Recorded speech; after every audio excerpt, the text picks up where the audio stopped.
तो martial master के पिछले एपिसोड में हमने देखा था कि क्विंचेन, सांग्यू और लिसिंग दोनों को ही बेवकूफ बनाते हुए उनके पास मौजूद सभी स्पिरिचुअल हर्ब और स्पिरिचुअल स्टोन उनसे लूट लेता है, जो देखते ही उन दोनों को काफी ज्यादा गुस्सा आता है। पर वह दोनों उस जगह पर कुछ भी नहीं कर सकते थे क्योंकि वह दोनों ही क्विंचेन से शर्त में हारे होते हैं। इसीलिए अब वह दोनों गुस्सा होते हुए वहां से चले जाते हैं। अब हमें दिखाया जाता है कि क्विंचेन अपने कमरे में एक जगह पर बैठा कल्टीवेशन कर रहा होता है। वहीं पर उस जगह पर मौजूद स्पिरिचुअल एनर्जी को वह अपने अंदर एब्जॉर्ब करते हुए अपनी पावर को लगातार बढ़ाए चले जा रहा होता है। अब थोड़ी देर के बाद क्विंचेन अपनी कल्टीवेशन से उठता है और सोचने लगता है कि आखिर वांग क्वेमिंग और बाकी सभी लोग अभी क्या कर रहे होंगे। मैं आशा करता हूं कि वह सभी लोग अभी सेफ हो। अब सीन शिफ्ट होता है और हमें कांग सिटोंग को दिखाया जाता है, जो कि वांगबाओ टावर के एक एल्डर के पास आया हुआ होता है और अब वह अपने द्वारा बनाई गई एक पर्ची उस एल्डर को दिखाते हुए बोलता है, एल्डर, मैंने इन कुछ डिसाइपल्स को यहाँ पर सिलेक्ट किया है और यह सभी लोग बहुत ही ज्यादा टैलेंटेड है।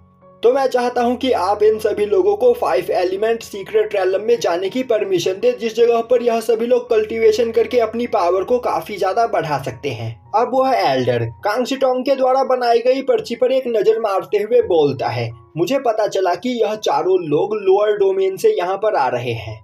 कांग सिटोंग हाँ में सर हिलाता है। तभी वह एल्डर बोलता है, बेवकूफ, क्या तुम्हें सच में लग रहा है कि मैं किसी स्मॉल वर्ल्ड से आए हुए पर्सन को 5 एलिमेंट सीक्रेट रैलम में जाने दूंगा। और अब वह उस पर्ची को कांग सिटोंग की ओर फेंकते हुए बोलता है, जब तक मैं 5 एलिमेंट सीक्रेट रैलम का सुपरवाइजर हूँ, मैं किसी भी कमजोर पर्सन को उसके अंदर नहीं जाने दूंगा। अब यह सुनते ही कांग सिटोंग को काफी ज्यादा गुस्सा आता है और अब वह चिल्लाते हुए बोलता है, एल्डर, आपको नहीं पता कि आप यहाँ पर कितनी बड़ी गलती कर रहे हो। वांग क्वेमिंग हमारे वांगबाओ टावर में मौजूद सभी डिसाइपल्स से 100 गुना ज्यादा पावरफुल और टैलेंटेड है। और तो और वांगबाओ टावर के रूल के हिसाब से आप इस तरह किसी भी जीनियस पर्सन को 5 एलिमेंट सीक्रेट रैलम में जाने से नहीं रोक सकते हैं। तभी वह एल्डर हंसते हुए बोलता है, कांग सिटोंग, कहीं तुम भूल तो नहीं गए कि मैं वांगबाओ टावर का एक एल्डर हूँ और तुम वांगबाओ टावर के एक छोटे से ब्रांच के मैनेजर।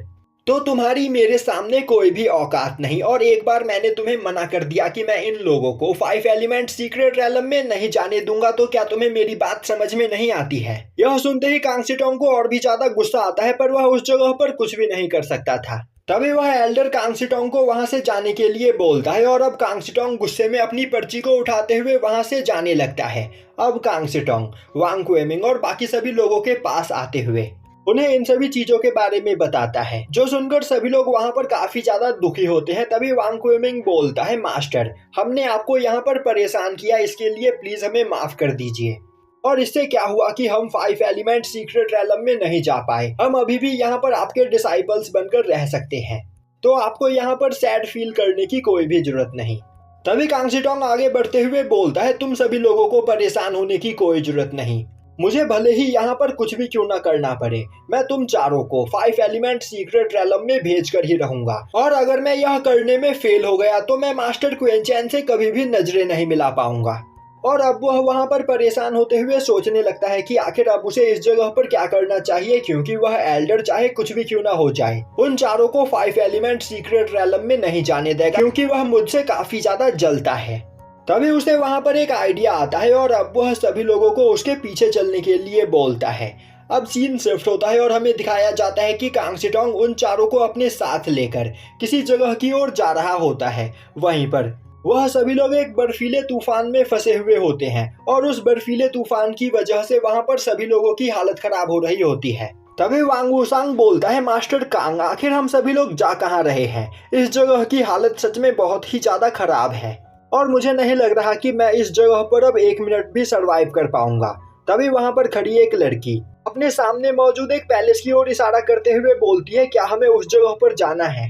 अब कांग सिटोंग उस पैलेस की ओर देखते हुए धीरे धीरे उसकी ओर आगे बढ़ने लगता है। तभी कोई पर्सन चिल्लाते हुए बोलता है, आखिर मेरे पैलेस में आने की किसकी हिम्मत हुई। अब उस पर्सन के बस आवाज से ही वह पांचों लोग पीछे की ओर घिसटने लगते हैं। तभी कांग सिटोंग उस पर्सन को ग्रीट करते हुए बोलता है, मास्टर सुआन मिंग, मैं आपके वांगबाओ टावर का एक मेंबर हूँ और जोंगजाओ सिटी में मौजूद वांगबाओ टावर को मैं ही कंट्रोल करता हूँ।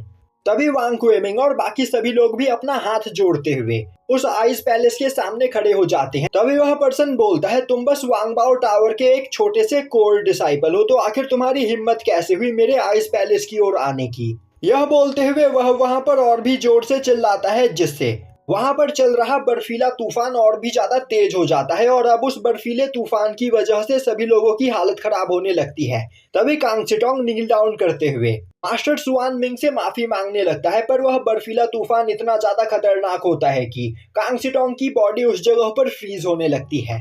और अब कांग सिटोंग मास्टर सुआन मिंग से माफी मांगते हुए बोलने लगता है, मास्टर मैं इस जगह पर आपको परेशान करने के लिए नहीं आया हूँ, बल्कि मैं आपके लिए यहाँ पर कुछ गिफ्ट लेकर आया हूँ, जो गिफ्ट आपको काफी ज्यादा पसंद आएगा। यह सुनते ही मास्टर सुआन मिंग वहाँ पर जोर जोर से हंसने लगते हैं, जिससे वहाँ पर चल रहा बर्फीला तूफान शांत हो जाता है और यह देखकर वहाँ पर सभी लोगों को काफी ज्यादा खुशी होती है। तभी मास्टर सुआन मिंग बोलते हैं, कांग सिटोंग तुम बस एक स्मॉल ब्रांच मैनेजर हो, तुम मुझे आखिर क्या गिफ्ट दे सकते हो, तो जाओ, मैंने तुम्हें जिंदा छोड़ दिया, अपनी जान बचाकर यहाँ से भाग जाओ, इससे पहले कि मुझे गुस्सा आ जाए। पर कांग सिटोंग अपनी जगह से हिलता भी नहीं है, जो देखते ही मास्टर सुआन मिंग गुस्से में उन सभी लोगों के ऊपर ग्रेविटी प्रेशर डालने लगते हैं, जिससे सभी लोगों की हालत खराब होने लगती है। तभी कांग सिटोंग जैसे तैसे खड़ा होते हुए बोलता है, मास्टर सुआन मिंग आप एक बार यहाँ पर मेरी बात तो सुन लीजिए, अगर आपको यह गिफ्ट पसंद न आए तो आप मुझे यहाँ पर जान से भी मार सकते हो। यह सुनते ही मास्टर सुआन मिंग दोबारा से वहां पर जोर जोर से हंसने लगते हैं और अब वह अपने अटैक को वहां पर शांत करते हुए बोलते हैं, तुम्हारा यह एटीट्यूड मुझे सच में काफी ज्यादा पसंद आया, तो मुझे दिखाओ कि आखिर तुम इस जगह पर मेरे लिए क्या लेकर आए हो। तभी कांग सिटोंग अपने हाथ जोड़ते हुए बोलता है, मास्टर मैं कुछ दिनों पहले हुए 5 प्रिजन टूर्नामेंट में गया था, जहां पर मुझे 4 जीनियस लोग मिले और यह सभी लोग सच में पियरलेस जीनियस है, जिन्हें मैंने अपने वांगबाओ टावर में शामिल करने का फैसला किया और मैं चाहता था कि यह सभी लोग 5 एलिमेंट सीक्रेट रैलम में जाकर कल्टीवेशन करके अपनी पावर को बढ़ाए।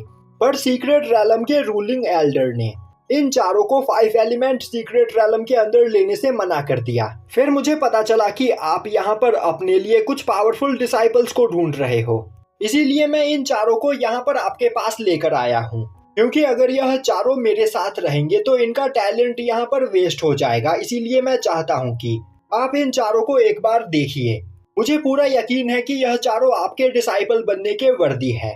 तभी मास्टर सुआन मिंग बोलते हैं, कांग सिटोंग मैं देख पा रहा हूँ कि तुम्हारे आसपास खड़े यह सभी लोग सच में काफी ज्यादा टैलेंटेड है, पर इन सभी लोगों की कल्टीवेशन अभी बहुत ही ज्यादा कम है, तो मुझे नहीं लगता कि यह सभी लोग मेरे डिसाइपल बनने के वर्दी है। तभी कांग सिटोंग बोलता है, नहीं मास्टर, इनकी कल्टीवेशन कम होने का एक कारण है, यह सभी लोग स्मॉल वर्ल्ड से इस जगह पर आए हैं, जिस जगह पर इन्हें कल्टीवेशन करने के लिए अच्छे रिसोर्सेस नहीं मिले, इसीलिए यह अपनी कल्टीवेशन को ज्यादा नहीं बढ़ा पाए। पर यह चारों काफी ज्यादा टैलेंटेड है और मैंने खुद इन चारों का यहाँ पर टेस्ट लिया है और इन चारों को 50 से ज्यादा टैलेंट पॉइंट मिले हैं। अब यह सुनते ही मास्टर सुआन मिंग काफी तेजी से अपने पैलेस से निकलकर बाहर आते हैं और अब मास्टर सुआन मिंग के ऑरा प्रेशर से वहां पर सभी लोगों की हालत खराब होने लगती है और अब वह कांग सिटोंग को देखते हुए बोलते हैं, कांग सिटोंग सच सच बताओ, क्या सच में इन चारों को यहाँ पर 50 टैलेंट पॉइंट से ज्यादा मिले हैं। कांग सिटोंग हाँ में सर हिलाता है और यहीं पर यह एपिसोड खत्म हो जाता है।